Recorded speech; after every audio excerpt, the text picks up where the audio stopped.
You have just a few seconds to make an impression. So what makes someone stop and listen?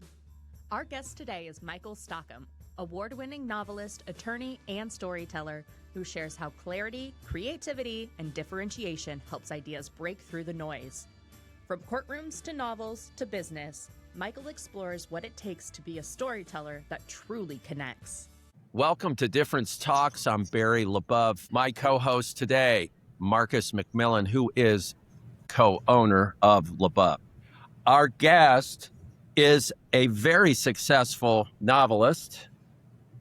He has several books out, very, very successful, award winners as well. What's interesting about Michael Stockham, he's a wanderer. He did not start out to be an attorney, and that circuitous path has enabled him to be quite a fascinating individual. And I think it's why his novels are so engaging and interesting. I'm going to turn it to you, Michael. First of all, welcome to the show. Please give us a little bit of your background and talk about being a wanderer. Absolutely. Well, first of all, thank you both for having me on today. I greatly appreciate it and the opportunity. The idea of a wanderer is pretty core to my being, as I went from studying poetry in undergrad to being a law firm partner in a 2,000-person law firm.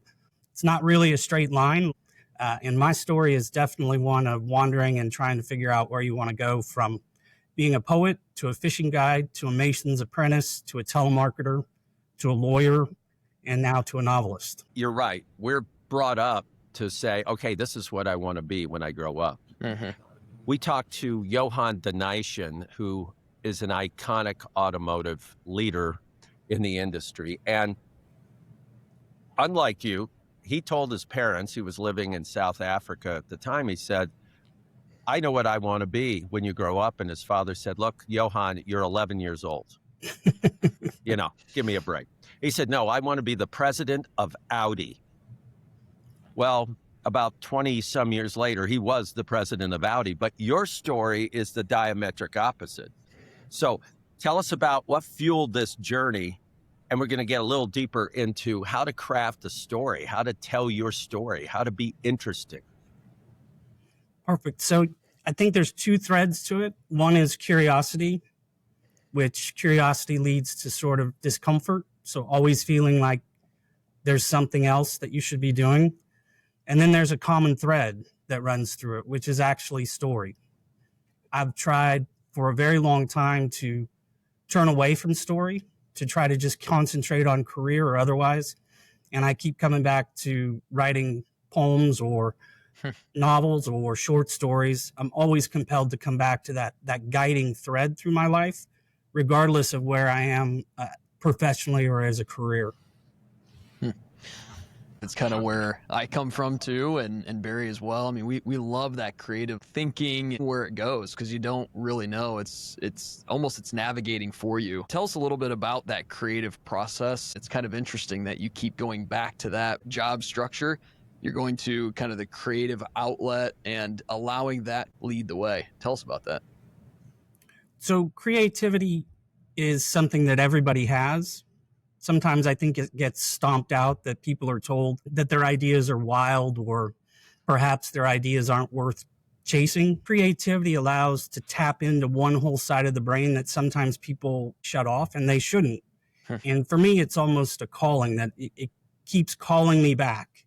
I've tried over the years to keep up with writing and do other things. I know I have at least 2 other terrible novels in the bottom of a drawer somewhere. But it's that compunction, that compelling theme or theory within my brain and my heart that brings me back to creativity. Everybody has some element of creativity, whether it's a hobby you take on or something you like to cook.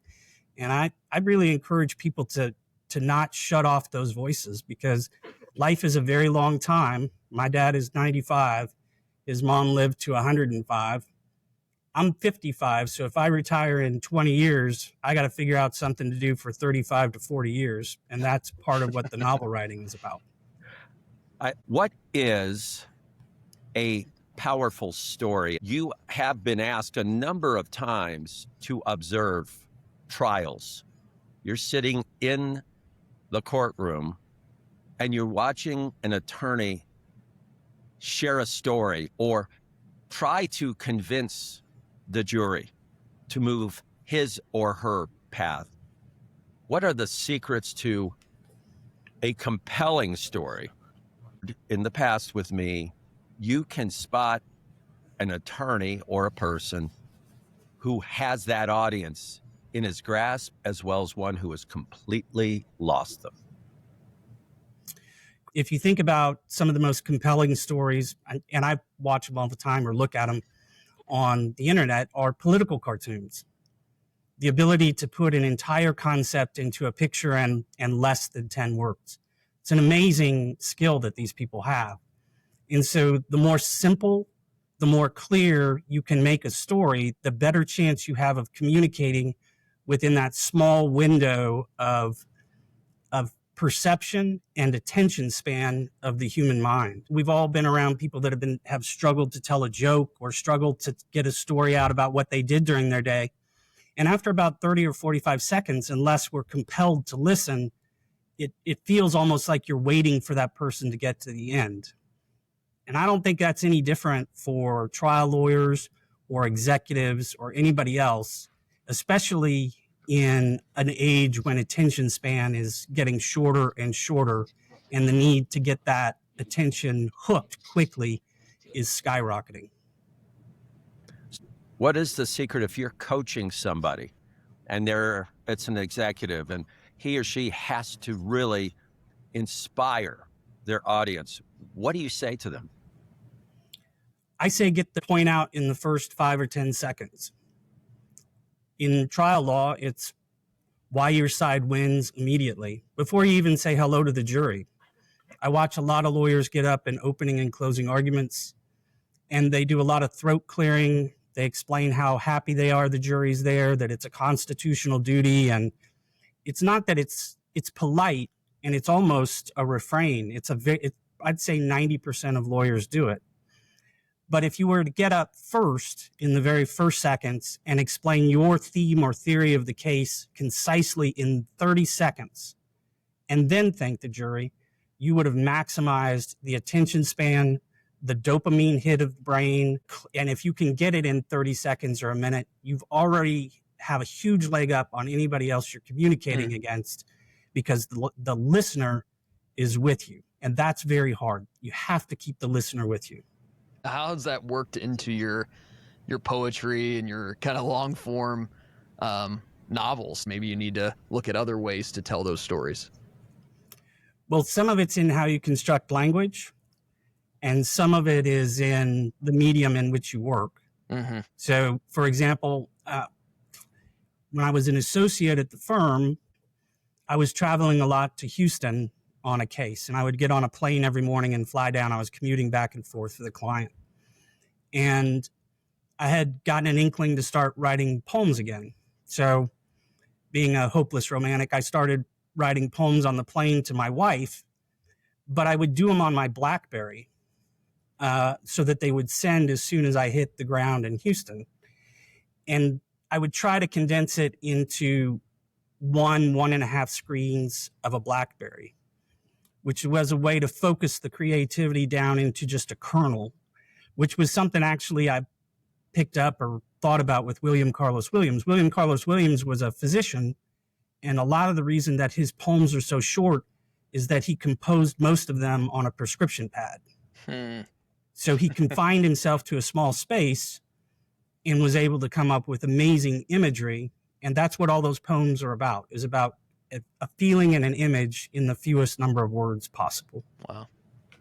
In music, which is my background, the same thing happens. You actually are inspired by barriers. If you want to write a hit song, you don't have an option to write a 1-second song or a 10-minute song or a 2-hour song. You have rules, you have restrictions. 100%. And you know, a song, if you want to write a hit song, it's 2.5 to 3.5 minutes. And it has to have a little bit of an introduction, because if it's on the radio, you just can't start with the voice. You have to have the disc jockey or whoever introduce the song over the instrumental. So you got to start with that. You have to have verses.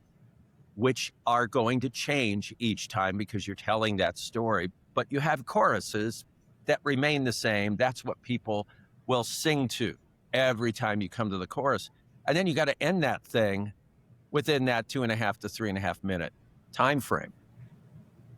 What appears to be in that case an issue, a problem, a challenge is actually freeing, because you go, hey, I only have this much space to do it.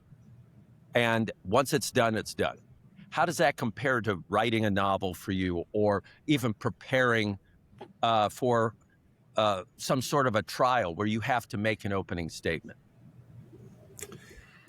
I lean on a few basic rules, if you will, to try to focus that. So again, try to capture attention at the beginning. If it's an opening statement or a trial brief, the concept, the curiosity, why you win should be out of your mouth immediately. So in a brief, it's the first paragraph, first page. What does the judge's clerk read? And can they understand why you're asking for what you're actually wanting? In an opening statement, it's that opening 30 seconds to a minute where you tell them exactly why you should win and how they get there. In a novel, you try to break it down into smaller components. I try to make sure that there's no passive voice. That's impossible, but I try to chase it out all I can. I try to write sentences under 20 words so that it moves forward. I try to have at least 50 to 60% dialogue so that the book is action instead of just telling. And those types of rules translate across written media. So the no passive voice, the short sentences, the brevity, that works in a trial, works in a trial brief, works in an appellate brief. Same way it works in a poem or a story or a novel. I like the idea of like, look, I live within these boxes, these constraints, but what's cool is I'm creative in those. I think for a lot of folks, it's, I'm creative or I have a hobby, like you had said, but what you've shown is you actually put pen to paper. You do it. You get it out. Tell us a little bit about that process. A lot of folks are like, I'd love to be creative, but I don't know where to start. They go their entire life without actually getting it out of their head, out of their fingertips, and produce. I think you can point to schedules and systems as a key. The concept of a schedule is trying to do something every day. So, for example, in the novel, the 1,250 words is not just a structure for the book. It's a bite-sized amount that I can accomplish in a morning, or a bite-sized amount that I can get done between 5 and 7 before I have to come to the office. So those types of structures help. Systems help. I've learned, we're working on the next novel in the series, and so each time we do one, our system gets a little bit better. We outline a little bit tighter. I do think the wandering in creativity can lead to paralysis, because if you leave it too wide open, then everything's a possibility. Meaning, if everything's a possibility, nothing's a possibility, because you won't actually take that next step to put pen to paper or try to get something down. When we get back from break, we're going to go deeper into this, but I'm asking everybody in our audience to think about this. How many of you are thinking, boy, I'd sure love to write that book. I sure would like to write that story about such and such. And what Michael's sharing here is an analytical, logical approach to be creative. It's structured. It's like Stephen King wakes up every morning and he writes so many thousand words, and then he goes into the coffee shop in his little town to have, breakfast. But it's every day. And the other thing, and we'll talk about this in our second half, is it about being perfect? Is about making sure everything is just right, because that is also a form of paralysis. So I want to thank everybody. We will be back for the second half of the Power of Differentiations podcast, Difference Talks. Difference Talks is a LaBeouf production. Our focus is differentiation, and we believe it's more important than ever to differentiate your brand and experience. Contact us at labeouf.com for a conversation. We'd love to connect with you. Welcome back to Difference Talks. We have Michael Stockham, award-winning novelist, leading attorney, wanderer. We're talking about creativity, about differentiation. Michael, can you think of a time where you had to face a challenge and rally people to be able to succeed? Absolutely. So I can tell you a story of what I would consider a trial turnaround. I had been representing a hospital in small town Texas against the other major hospital in that town for about a decade in business related issues, going back and forth over a partnership dispute. And so I'd written a number of different letters over that decade. And ultimately, this finally ended up in a clash in state court down in San Angelo, Texas. And during that trial, the tables got turned on me, in which the other side decided to actually try the case against me as the big bad big city Dallas attorney being vindictive against the locals. And so all of my business letters and everything came in. They referred to me in opening and closing statements. And that was something that turned on the fly and turned that whole case sort of on its head. And over the course of the next 3 weeks, as we tried that, we had to come up with a theme. We had to pivot on the fly in order to flip it.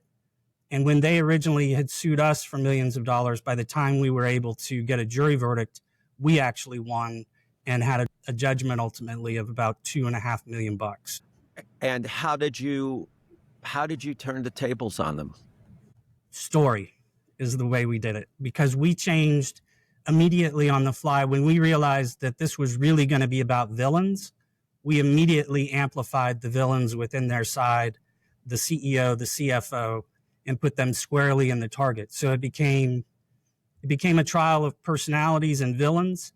And for us, ultimately, we were able to convey a very precise, specific story by the time we got to closing arguments. Barry and I talk about words create worlds, and that's exactly what's happened there. And again, it's worked out in the positive, but that wasn't the direction you initially were wanting to go, and then it did, and you guys pivoted and adjusted and went that direction. Michael, tell us a little bit too, both writing, law are very competitive areas, right? Correct. And, tell us about that differentiation, why it's so important for either one of those areas of your expertise to be different in those spaces, to really do something that's unique and special. Our audience, our leaders, they want to hear that.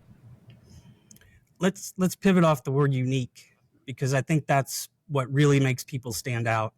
And I can bring it down to sort of a professional or business idea, which is PowerPoint. PowerPoint is a visual communication device that has been turned into flashing paragraphs on the wall for somebody to read them in a monotone voice. And that is not what it should be. And for any professional doing any sort of business work, the concepts that you could put into PowerPoint, or the idea, the way you could make yourself unique and creative, are a couple of principles. One is, how many visuals can you actually put in the PowerPoint that convey the concept? So for example, I use one all the time when giving lectures or talks about fraud, and it's a glass of water with a drop of food coloring that has fallen in it. And I use that to explain that fraud basically taints everything that it touches, and it cannot be removed. But that one graphic with no words on the PowerPoint gets my message across, allows me to speak to people with them focused on me as the communicator rather than me just reading something off of a slide. And those principles follow through all communication and story. Brevity. Can you paint a picture visually, actually with the visual, or with your words? And how fast and how quickly can you convey the main kernel of your concept or idea so that people's attention span doesn't wipe out? Eyeballs on artwork and campaigns are so short. They're milliseconds. And so anyway, we could tell an entire 1,000-word story in a single image is so powerful. It's not an easy thing to do. It does take a lot of time to be brief. That's a paradox. Let's go into that. It takes a lot of time to be brief. More words is not better. And I think a lot of us from a creative standpoint think, oh, that means that when I first write my ideas down, they should only be a few words here or there. We can't do anything past that. One thing you also said is that every day part of your regimen is you're going to write 1,250 words, basically the length of a chapter. Yet I would surmise that quite often you're changing those 1,250 words the next day or sometimes throwing them out. So what is your process of revising your creative ideas? Basically, the initial idea is one of my instructors used to call belching forth. Get it out on the page, just like getting a lump of clay out of the bucket before you put it on a spinning wheel. Get it out. And then you can lean back on some of your tools. So if you don't feel like revising it from an image standpoint or a structure standpoint or narrative standpoint, go back in and try to break sentences down in half. Go back in and do a word count and try to reduce the word count by 10%. You'd be amazed how much clearer legal writing or other writing can get just by simply gamification, by saying, well, I'm going to take 125 words out of this 1250 chapter. And then you can play other games. Go get rid of all the passive voice. Get rid of the adverbs. Try to make images clean without having to clutter them with clutter words. Yeah. And so by time, with little tools, like I said, systems and structures, you can take the original sort of just lump and craft it down into something that you're much more proud of. What's a clutter word? Share that with the audience. Anything that a nominalization, something that ends in a tion, anything that's an adverb, lys, so very much. Things don't need to be very. They either are the word that they are, which is interesting, or they're not. But very doesn't do anything except take away from the actual power of the phrase that you're trying to put together. So taking those things out, and the passive voice does a lot of that too, because somebody has to be acting in a sentence, and to not to have that as the passive voice or to hide that actor is to automatically deflate the power of the sentence. We like to ask one of our favorite questions of best day, Michael. And what is your best day? It's a day where you feel thrilled, you're energized, you're excited, you've done something, you've accomplished something. But what does that best day look like for you? I'll answer that in two parts. So every day is the best day for me to a certain extent. I've been blessed to be married to my wife since 98. I've known her since she was 12 years old. We went to the same tiny private school in Albuquerque, New Mexico that had 100 people in it. And she still wakes up every day and loves me. So that starts off the day the best right there. In a professional sense, really communicating an idea and winning in a court or delivering for a client, that's an excellent day. And like I mentioned earlier, having success on the novels. Anytime that there's success or an uptick in interest or people are interested in the creative side of what I'm trying to do is an excellent day, because that gives you the juice to keep going through those mornings when you are tired and you need that extra cup of coffee. What Michael has shared today is a mixture of passion, enthusiasm, as well as some fantastic, grounded, analytical advice on how we can improve our stories. And our stories are so important for our teams, for our families, for our communities. We have to be able to express them in the most powerful, succinct way. Michael has opened this up for us. So I want to thank everybody. Marcus, great job today. Michael, moving forward, everybody, let's realize that our differentiation will be masked if we are not able to communicate it with passion and with brevity. So until next time, thank you for listening and viewing Difference Talks. Thank you for joining us on Difference Talks. All of us at LaBeouf are proud to celebrate great people with inspiring messages. Difference Talks was created, produced, engineered, and performed by the LaBeouf team. Even the music is original. Contact us at labeouf.com to learn how to differentiate your brand and give your team a sense of significance and meaning.